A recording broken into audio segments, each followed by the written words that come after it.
Saudações, caros amigos e amigas do canal Relatos do Frank, e sejam todos bem-vindos e bem-vindas a mais esse vídeo. A você que nos visita pela primeira vez, seja muito bem-vindo e muito bem-vinda ao canal Relatos do Frank. Se você não é inscrito, se inscreva no canal, ative o sino para receber notificações de todos os vídeos novos que tem aqui no canal e também deixe o seu like, assim você ajuda o canal a crescer.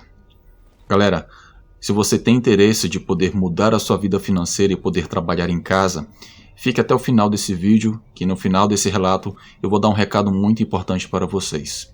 Dito tudo isso, vamos para mais um relato. Olá a todos. Eu quero contar para vocês uma experiência que eu passei no ano de 1996. Eu moro em Campo Grande e me chamo Manuel. Naquele ano, eu estava trabalhando em uma indústria de insumos agrícolas, aqui em Campo Grande. Na época eu morava junto com um amigo meu e dividíamos aluguel. Para a época, eu tinha um ótimo emprego, diga-se de passagem. Apesar de eu viver na capital, eu nasci em Ponta Porã e os meus pais são de lá. Eu fui morar na capital junto com a minha tia para ter um futuro melhor. E com muito esforço, eu consegui aquele trabalho na fábrica. Depois de ter conseguido esse trabalho, eu decidi ser independente e morar em um lugar onde eu pudesse ter mais privacidade. Naquele tempo, eu e o meu amigo Marcelo éramos solteiros. Não tínhamos muitas despesas com que nos preocupar, somente aluguel, água e luz. Com isso, eu acabei realizando um sonho. Eu comprei a minha primeira moto. Eu me lembro que foi uma Honda CG preta. Essa moto me quebrou um galho danado, pois eu não precisava mais ter que pegar ônibus, tanto para ir para o trabalho, quanto também para visitar os meus pais em Ponta Porã. A viagem da capital até a casa dos meus pais era aproximadamente 313 quilômetros de ônibus. Como eu havia comprado aquela moto, eu decidi fazer a viagem nela, até a casa dos meus velhos. Eu queria mostrar para eles e alguns amigos aquela conquista que eu tive. Eu me lembro que eu tirei férias do meu trabalho. Então, eu planejei bem a viagem que eu iria fazer. Comprei uma mochila própria para a viagem, coloquei algumas roupas e algumas coisas que eu precisaria. Falei com Marcelo que eu estaria ausente por alguns dias e numa sexta-feira às 6 horas da manhã, eu peguei a estrada rumo a Ponta Porã. Levei aproximadamente 5 horas para chegar, pois eu fiz algumas pausas no meio do caminho. Meus pais, quando me viram, ficaram surpresos ao me verem chegar com uma moto nova. Foi um clima muito descontraído. Almocei com eles, eu visitei a minha irmã que morava algumas quadras perto dos meus pais e também aproveitei para rever alguns amigos de infância. Um desses amigos meus era o Iago. Eu já era bem conhecido pelos pais dele. Logo, eles me convidaram para jantar na casa deles naquele mesmo dia e eu aceitei.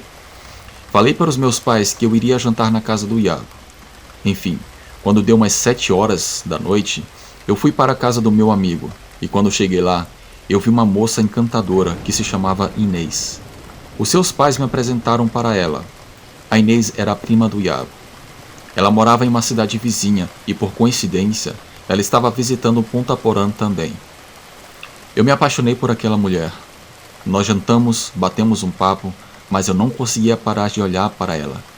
E ela também deu sinais de que queria uma maior aproximação.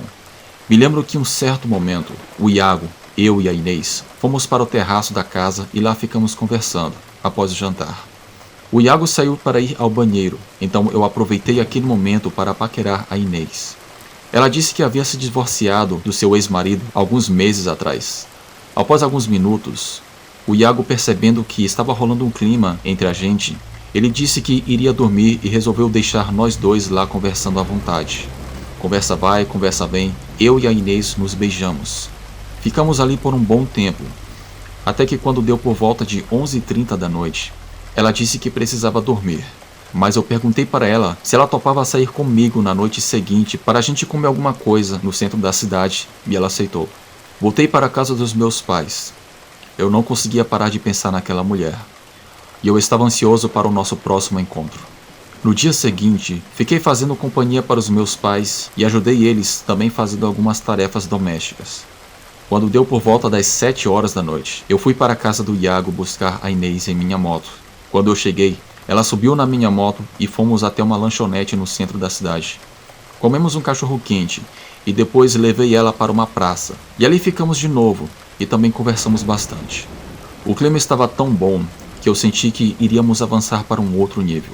Eu disse para ela para irmos para um lugar onde pudéssemos ter mais privacidade, e ela aceitou. Eu levei ela para um motel, que ficava quase na beira da BR, e lá desfrutamos. Ficamos 1 hora naquele lugar, e depois nos vestimos de novo. Paguei a conta, peguei a minha moto e saímos. Acho que era por volta de 9h30 da noite, eu não me lembro muito bem. Na volta, eu cortei caminho por uma rua de terra, que ficava bem ao lado desse motel. De um lado, havia o cercado de uma fazenda, e do outro, um descampado com muitas árvores. Eu me lembro que quando entramos nessa rua, era possível ver uma criação de bois que havia nessa fazenda. Eu fui pilotando tranquilamente. Eu deveria estar a uns 40 km por hora. Eu não tinha pressa, pois a rua também era de terra. Eu não queria correr muito para não correr o risco de derrapar. Do nada, a Inês me perguntou: "O que é aquilo?" Ela apontou para a direção dos bois que corriam de alguma coisa escura.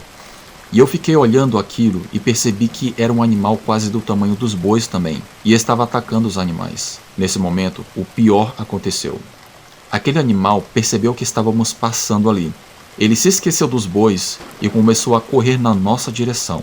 Ele vinha se aproximando muito rápido. A Inês exclamou: "Mas que bicho feio é esse?"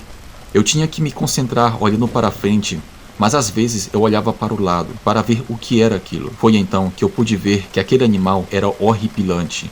Era do porte de um urso e vinha muito rápido na nossa direção. O que mais me assustou foi o jeito que aquele bicho pulou a cerca. Ele pulou como se fosse uma pessoa. Meu coração disparou. Eu comecei a acelerar a moto e a Inês gritava desesperada. Eu olhava pelo retrovisor e via aquele cachorro enorme se aproximando cada vez mais. Eu deveria estar a uns 80 km por hora, mas aquele bicho ainda se aproximava. Como a rua era de terra, eu tinha muito medo de derrapar e aquela coisa nos pegar. Eu decidi acelerar ainda mais a minha moto, até que eu percebi que finalmente aquele animal estava ficando para trás. Era possível escutar os urros muito estranhos que aquele bicho fazia. Era uma mistura de urro de porco e ao mesmo tempo gemido ou grito de gente. É difícil descrever, mas é algo que eu nunca mais vou esquecer. Finalmente entramos no bairro dos meus pais. Eu deixei a Inês em sua casa e depois eu fui para a minha. Uns 2 dias depois daquele ocorrido, eu fui na casa do Iago. Lá, eu conversei com a Inês. Como ela estava na garupa da minha moto, ela pôde ver de maneira mais clara o que era aquela coisa.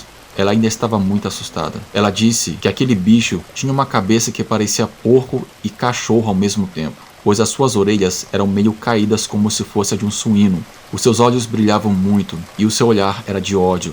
Ela disse que foi a pior coisa que ela viu em sua vida, um olhar de alguém que queria tirar as nossas vidas. Após longos anos, muitas coisas mudaram na minha vida. Hoje minha mãe não é mais viva. Meu pai ainda mora no mesmo lugar, só que com a minha irmã agora. Eu soube que infelizmente a Inês faleceu de câncer no ano de 2007. Hoje eu sou casado e sou avô, e o meu amigo Marcelo, que dividia aluguel comigo, hoje é promotor de justiça em Brasília e tem a sua própria família. Obrigado por ouvirem o meu relato. Boa noite.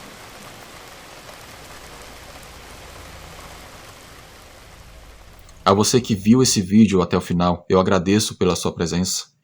E eu quero deixar um recado bem rápido e muito importante. Se você está de saco cheio de ter que pegar ônibus todo dia, aguentar aquele chefe insuportável enchendo o seu saco e também aqueles colegas de trabalho que querem puxar o seu tapete, saiba que você pode mudar a sua situação financeira. Mesmo em crise, existem muitas pessoas que hoje estão ganhando muito dinheiro através de uma nova profissão que é trabalhar na internet. Eu não estou falando aqui de esquema pirâmide, não estou falando aqui de ganhe dinheiro fácil sem fazer nada. Não, é algo que você vai trabalhar, você vai aplicar as técnicas corretas, todas as técnicas, todos os métodos que é ensinado através desses cursos que estão aqui na descrição, você pode mudar a sua vida financeira e se tornar um autônomo, trabalhar no conforto do seu lar. Essa profissão está propiciando essa nova realidade para muitos brasileiros hoje em dia.